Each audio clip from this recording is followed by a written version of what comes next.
Hello friends, welcome to my class. मैंने अपनी previous video में अबव प्रिंसिपल को डिस्कस किया था। आज उसी सीक्वेंस में मैं आपके लिए लेके आई हूँ एक्सेप्शंस ऑफ अबव प्रिंसिपल, यानी कि अबव के नियम के अपवाद। कहाँ पे अबव रूल क्या होता है, फेल होता है, या कौन से एलिमेंट ऐसे हैं जो अबव रूल को फॉलो नहीं करते हैं, या हम कहेंगे कि अबव प्रिंसिपल से डेविएशन शो करते हैं। तो यहाँ पे आज हम अबव रूल के एक्सेप्शंस को डिस्कस करेंगे वन बाय वन। तो अबव रूल के एक्सेप्शंस को डिस्कस करने से पहले मैं आपको एक और रूल बता दूं, N+L रूल। अब ये N+L रूल क्या है, मैंने आपको प्रीवियस वीडियो में जो एनर्जी लेवल डायग्राम बताया था अबव प्रिंसिपल के लिए कि एनर्जी कैसे किस सीक्वेंस में इंक्रीज होती है, कौन से सबसेल्स लोअर एनर्जी में आते हैं और कौन से सबसेल्स हाई एनर्जी में आते हैं। तो उसके लिए जो एनर्जी लेवल डायग्राम मैंने बताया था, तो उन सबसेल्स की एनर्जी को जस्टिफाई करने के लिए, उनको डिसाइड करने के लिए उनकी एनर्जी के ऑर्डर को, यहाँ पे हम एक रूल डिस्कस करेंगे जो है N+L रूल। तो N+L रूल में जो N है वो डिनोट करता है प्रिंसिपल क्वांटम नंबर को, जो नंबर ऑफ ऑर्बिट को बताएगा या सेल को बताएगा कि किस सेल में पर्टिकुलर इलेक्ट्रॉन मूव कर रहा है या रिवॉल्व कर रहा है। तो उस पर्टिकुलर वैल्यू को इंडिकेट करेगी प्रिंसिपल क्वांटम नंबर की वैल्यू जो होगी n। और l यहाँ एजीम्यूथल क्वांटम नंबर है। एजीम्यूथल क्वांटम नंबर मीन्स जो किसी इलेक्ट्रॉन के सबसेल को बताएगा कि किस सबसेल sp-d-f में इलेक्ट्रॉन प्रेजेंट है। तो जिस पर्टिकुलर सबसेल में इलेक्ट्रॉन प्रेजेंट होगा उसी सबसेल को हम पर्टिकुलरली यहाँ पे लेंगे। तो बेसिकली N+L रूल में दो रूल आते हैं, तो जिनको हम वन बाय वन यहाँ पे पढ़ेंगे। तो हम N+L का फर्स्ट रूल डिस्कस कर लेते हैं, जो है a subshell with a lower value of N+L having lower energy and filled first. तो काफी सिंपल रूल है। तो ये बात करता है किसी सबसेल की और कहता है कि किसी सबसेल के लिए अगर हम N और L की वैल्यू का सम लेते हैं, तो उस सबसेल के N और L वैल्यू को अगर हम ऐड करते हैं, उसका सम लेते हैं, तो अगर उस N और L की वैल्यू का सम एक लोअर नंबर आता है तो वो जो है लोअर एनर्जी लेवल को इंडिकेट करेगा। और अगर किसी सबसेल के लिए N+L की वैल्यू क्या होती है, हाई होती है, ज्यादा आती है, तो उसकी एनर्जी भी क्या होगी, ज्यादा होगी। तो ये रूल कहता है कि जिस सबसेल की एनर्जी लोअर होगी उसी में इलेक्ट्रॉन पहले एंटर करेगा। सो N+L having lower energy and filled first. तो जिसकी लोअर एनर्जी आएगी इस रूल के अकॉर्डिंग उसी में इलेक्ट्रॉन पहले एंटर करेगा और सबसे पहले उसी में इलेक्ट्रॉन फिल किया जाएगा। और जिस सबसेल के लिए N+L की वैल्यू ज्यादा आएगी वो हायर एनर्जी में होगा और उसमें इलेक्ट्रॉन बाद में क्या होगा, फिल होगा। तो ये एनर्जी के सीक्वेंस को यहाँ पे जस्टिफाई कर रहे हैं कि किसी सबसेल की अगर लोअर एनर्जी है तो क्यों है, और किसी सबसेल की अगर हायर एनर्जी है तो क्यों है। तो उसका रीजन N और L की वैल्यू जिसके एडिशन से या समेशन से हम बताएंगे कि वो किस एनर्जी लेवल में आएगा या किस में इलेक्ट्रॉन पहले एंटर करेगा और किस लेवल में बाद में एंटर करेगा। तो ये है फर्स्ट रूल N+L रूल का। तो अब हम इसको एक एग्जांपल से समझ लेते हैं। तो यहाँ पे मैंने एग्जांपल लिया है इसका। तो पहले रूल के लिए हम लेंगे 4s सबसेल और 3d सबसेल को। अबव के एनर्जी लेवल डायग्राम में 3d की एनर्जी ग्रेटर होती है कंपेयर टू 4s, जबकि देखने में 4s में 4 नंबर ग्रेटर है किससे, 3 से। तो हमें लगता है कि 4s की एनर्जी ज्यादा होगी किसकी कंपेयर में, 3d की। बट ऐसा नहीं होता क्योंकि यहाँ पे हम लगाएंगे N+L रूल। तो N+L रूल से जिसका सम ज्यादा आएगा वही हायर एनर्जी में एग्जिस्ट करेगा और जिसका सम कम आएगा वो लोअर एनर्जी में एग्जिस्ट करेगा। तो इसको हम कैलकुलेट करते हैं। तो पहले 4s के लिए हम देखेंगे। तो 4s में जो 4 है ये प्रिंसिपल क्वांटम नंबर होगा, n की वैल्यू होगी। तो N+L रूल हमें लगाना है। तो n की वैल्यू हम रखेंगे 4 प्लस, अब दूसरा क्या है, s है। तो s यहाँ पे क्या है, एक सबसेल है जो जिसको इंडिकेट करता है एजीम्यूथल क्वांटम नंबर। और इन सबसेल्स के लिए L की वैल्यू क्या होती है, डिफरेंट होती है। मैंने आपको बताया था अपने प्रीवियस वीडियो में, तो यहाँ मैं फिर से लिख देती हूँ। तो L की वैल्यू अगर 0 है तो हमारा सबसेल होगा S, और L की वैल्यू अगर 1 है तो सबसेल होगा P, और L की वैल्यू अगर 2 है तो सबसेल होगा D, और L की वैल्यू अगर 3 है तो सबसेल होगा F। तो यहाँ पे हमें कौन सा सबसेल गिवन है? S। तो S के लिए अगर हम देखें तो L की वैल्यू क्या होती है? 0। तो यहाँ पे प्लस कितना कर देंगे? 0। तो ये कितना आ जाएगा? 4। तो इसका आंसर 4 आ गया, इसका सम 4 आ गया है। अब हम ऐसे ही 3D के लिए अप्लाई करेंगे। तो इसमें फर्स्ट नंबर क्या लगा है? 3। तो 3 यहाँ पे प्रिंसिपल क्वांटम नंबर यानी कि n की वैल्यू होगी। तो यहाँ पे हम रखेंगे n की जगह 3 प्लस L, यहाँ पे क्या है? D सबसेल है। तो D की वैल्यू अगर हम यहाँ से देखें तो ये D रहा। तो D के लिए L की वैल्यू कितनी होती है? 2 होती है। तो यहाँ पे 3 प्लस 2 करेंगे तो ये कितना आएगा? 5 आएगा। अब अगर हम इन दोनों के सम का कंपेयर करें तो 5 जो वैल्यू है वो ग्रेटर होगी किससे? 4s से। और 5 किसका सम था? 3D का। तो इसीलिए हम कहते हैं कि 3D की जो एनर्जी होगी वो ग्रेटर होगी किसके कंपेयर में? 4s के। तो अबव रूल के अकॉर्डिंग जो इलेक्ट्रॉन पहले फिल होगा वो 4s में होगा क्योंकि इसकी एनर्जी कम है, इसका n+l रूल से इसकी वैल्यू कम है तो लोअर एनर्जी पे होगा। और फिर जाके इलेक्ट्रॉन फिल होगा 3D में क्योंकि इसकी एनर्जी n+l रूल से क्या है? ज्यादा है। तो 4s पहले आता है और 3D बाद में। तो अब देखते हैं इसका सेकंड एग्जांपल। तो यहाँ पे मैंने लिया है 5s एंड 4D को। तो इसमें अगर हम दोनों के लिए क्या करें? रूल अप्लाई करें n+l रूल। तो n यहाँ पे कितना है? 5 है, प्लस l यहाँ पे कौन सा सबसेल है? s है। तो s के लिए l की वैल्यू क्या होती है? 0। तो 5 + 0 कितना आएगा? 5। 4D के लिए अप्लाई करेंगे तो n की वैल्यू क्या होगी? 4 होगी क्योंकि ये प्रिंसिपल क्वांटम नंबर है। और D के लिए L की वैल्यू होती है 2। तो यहाँ पे हम देखेंगे कि D के लिए L की वैल्यू 2 होती है। तो यहाँ पे L की वैल्यू 2 पुट करेंगे तो 4 + 2 कितना हो जाएगा? 6। तो यहाँ पे किसका सम ज्यादा आ रहा है? तो यहाँ पे 4D का सम ज्यादा आ रहा है कंपेयर टू 5s, जबकि 4 नंबर जो है वो 5 से छोटा है। तो हमें ऐसा लगता है कि ये लोअर एनर्जी लेवल होगा, ये हायर। बट हम यहाँ पे जब n+l रूल अप्लाई करते हैं तो इसके n+l रूल से 4D की एनर्जी क्या आती है? ज्यादा आती है, इसका सम ज्यादा आता है कंपेयर टू 5s। क्योंकि इसका 5 आ रहा है, इसका 6 आ रहा है, तो हम कहेंगे कि 6 इज ग्रेटर देन 5। तो इसीलिए 4D की एनर्जी ग्रेटर होगी कंपेयर टू 5s। तो 5s की एनर्जी लोअर है कंपेयर टू 4D। तो इलेक्ट्रॉन पहले लोअर एनर्जी लेवल यानी कि 5s में फिल किया जाएगा, देन वो 4D में एंटर करेगा 5s के बाद। तो ये था फर्स्ट रूल। अब डिस्कस करते हैं इसका सेकेंड रूल जो कहता है if 2 subcells have the same value of n+l, अगर 2 सबसेल्स की n+l रूल का सम क्या आता है? सेम आता है। ऊपर वाले रूल में हमने n+l को ऐड किया तो अलग अलग आ रहा था, डिफरेंट आ रहा था, जिससे हमने डिसाइड किया कि इस एक की एनर्जी ज्यादा होगी और दूसरे की कम।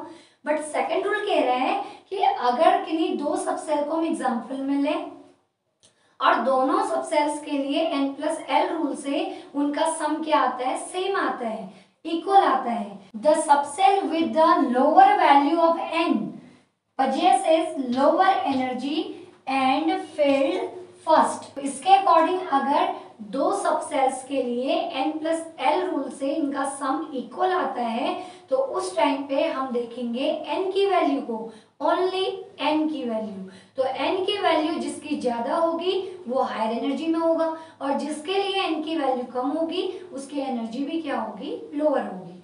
तो यही ये रूल कह रहे हैं। तो फॉर एग्जांपल यहाँ पे मैंने लिया है 2p एंड 3s को।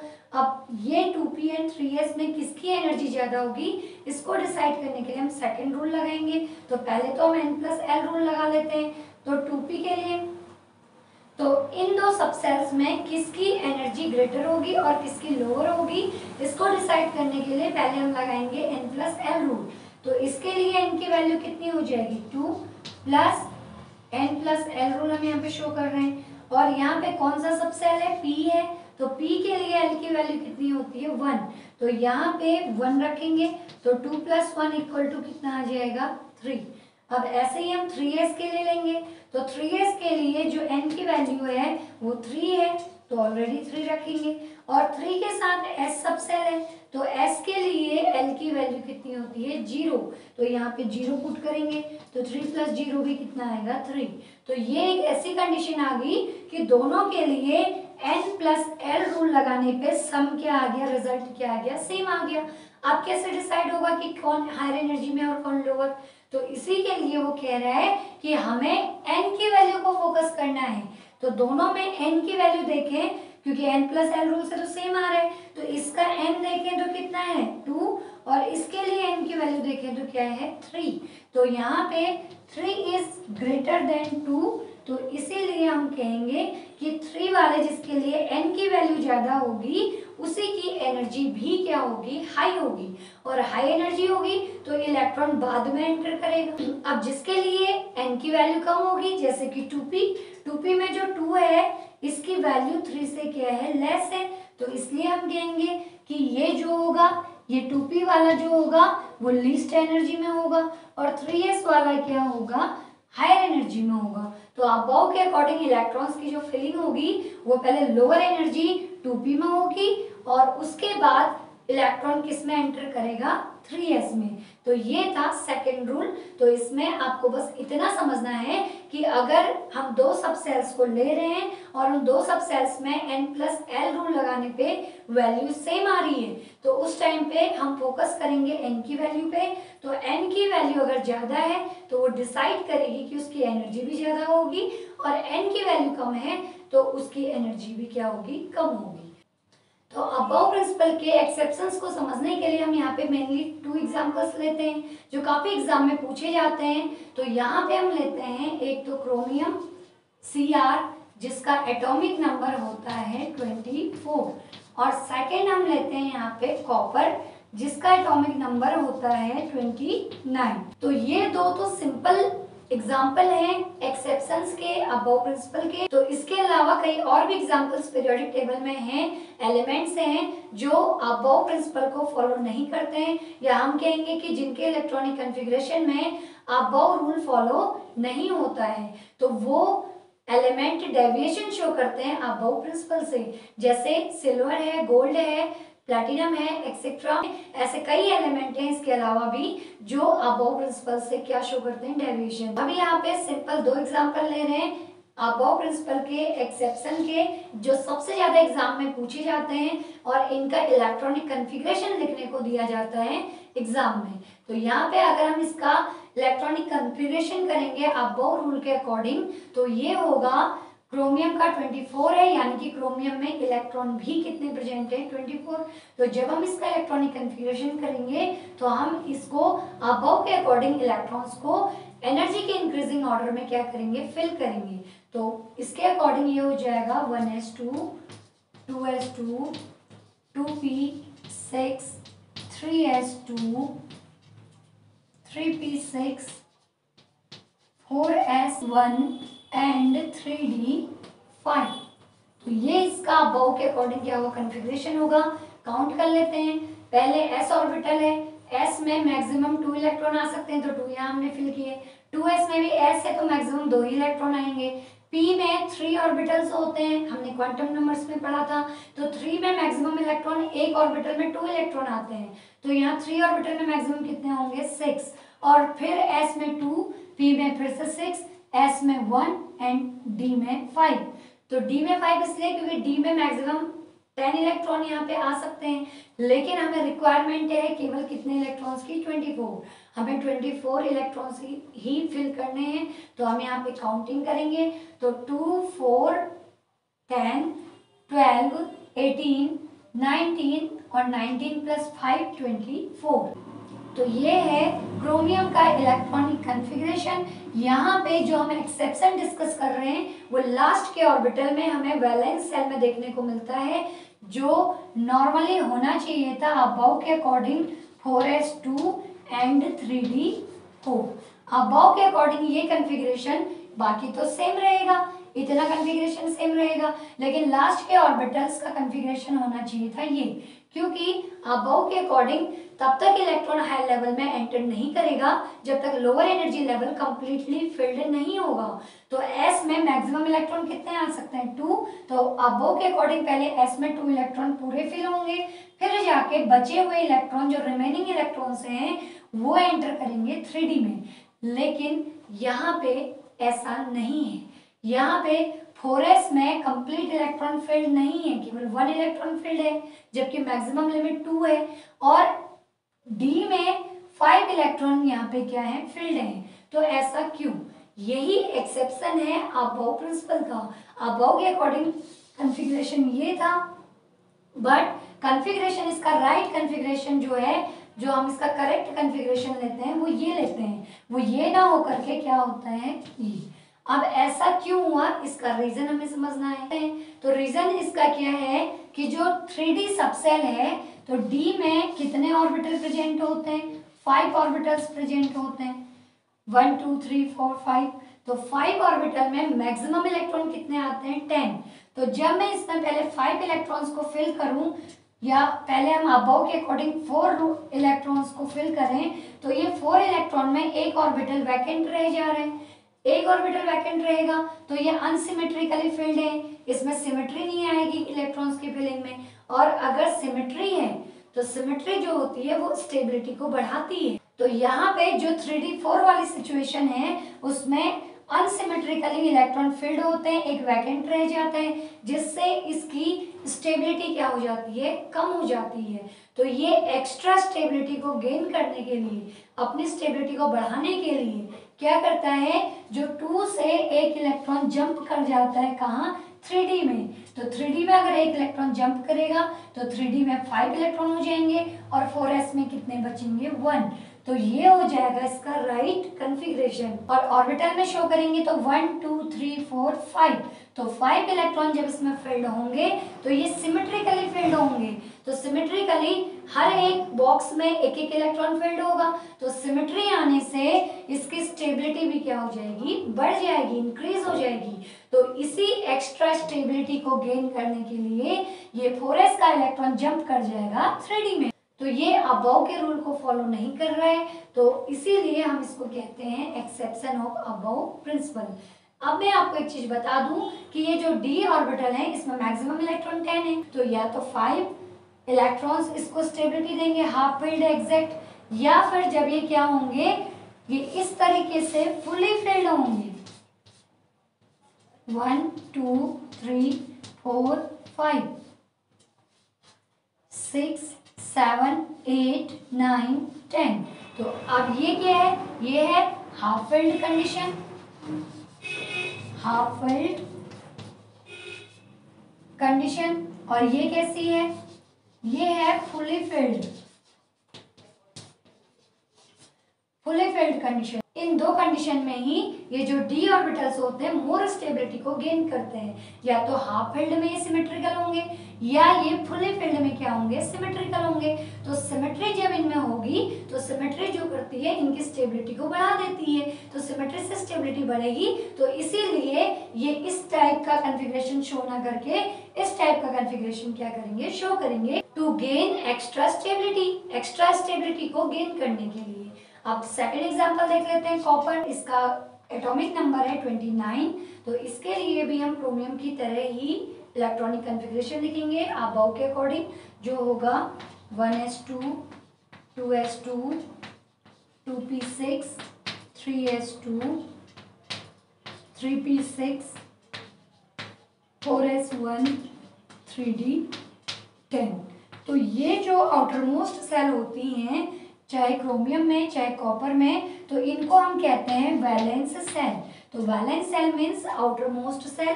तो इन्हीं का कॉन्फ़िगरेशन मेनली लिया जाता है किसी भी एग्जांपल के लिए। तो अब हम देखेंगे कि ये जो है ये तो इसका राइट कॉन्फ़िगरेशन है, लेकिन अबव के अकॉर्डिंग ये जो कॉन्फ़िगरेशन है ये होना चाहिए था 4s2 and 3d9। क्योंकि अबव के अकॉर्डिंग जब तक लोअर एनर्जी सब सेल में इलेक्ट्रॉन फिल नहीं होते कंप्लीटली, तब तक वो नेक्स्ट हायर एनर्जी लेवल में एंटर नहीं करेंगे। तो यहाँ पे एस में मैक्सिमम लिमिट कितनी है, 2 है, तो पहले 2 इलेक्ट्रॉन कंप्लीट बढ़ने चाहिए थे, लेकिन यहाँ पे हो क्या रहा है कि 4s में एक ही इलेक्ट्रॉन फिल हो रहे हैं और कंप्लीट होने से पहले ही इलेक्ट्रॉन कहाँ एंटर कर रहा है, डी में। तो इसीलिए क्योंकि एक्स्ट्रा स्टेबिलिटी रूल, मैंने आपको अभी बताया था कि डी ऑर्बिटल, ये भी तो डी है तो ये भी डी था, तो डी के जो ऑर्बिटल होते हैं उनमें सिमेट्री आती है जब वो हाफ फिल्ड हो या फुल फिल्ड हो, तो तभी उनमें स्टेबिलिटी होती है। तो यहाँ भी जो डी ऑर्बिटल है, जब एस का एक इलेक्ट्रॉन यहाँ जंप करेगा तब ये 3d होगा 10 और 4s में बचेगा 1। तो यहाँ पे फुल फिल्ड वाला केस आएगा, तो फुली फिल्ड होने पे ये भी एक्स्ट्रा स्टेबिलिटी को गेन कर लेगा। इसीलिए ये डेविएशन शो करता है अबव प्रिंसिपल से, काफी इंपॉर्टेंट है। तो आपको अगर इनके कन्फिग्रेशन लिखने को आते हैं, कई कंपटीशन एग्जाम में इनके वैलेंस सेल का कन्फिग्रेशन पूछा जाता है, तो आपको ये करेक्ट कन्फिग्रेशन लिखने हैं 4s1 3d5 एंड कॉपर में 4s1 3d10। इसके अलावा इसका एक और एक्सेप्शन है, exception number 2, Aufbau principle 1 electron system पे लागू नहीं होता है, यानी कि 1 इलेक्ट्रॉन सिस्टम जिनके पास केवल एक इलेक्ट्रॉन होता है, जैसे कि हाइड्रोजन और हीलियम प्लस और लिथियम 2+, तो 1 इलेक्ट्रॉन सिस्टम वालों के लिए ये जो कॉन्फ़िगरेशन है वो वैलिड नहीं होता है, क्योंकि इनके पास केवल एक इलेक्ट्रॉन है। जो फर्स्ट सबसेल 1s में क्या हो जाएंगे, फिल हो जाएंगे। तो 1s में फिल होने की वजह से इन पे अबव प्रिंसिपल काम नहीं करता है, तो ये भी एक्सेप्शन है अबव प्रिंसिपल का। तो ये है सेकंड एक्सेप्शन। तो आई होप आपको ये वीडियो, ये टॉपिक समझ आ गया होगा। अगर इससे रिलेटेड आपको कोई डाउट्स हो तो आप मुझे कमेंट करके बताइए।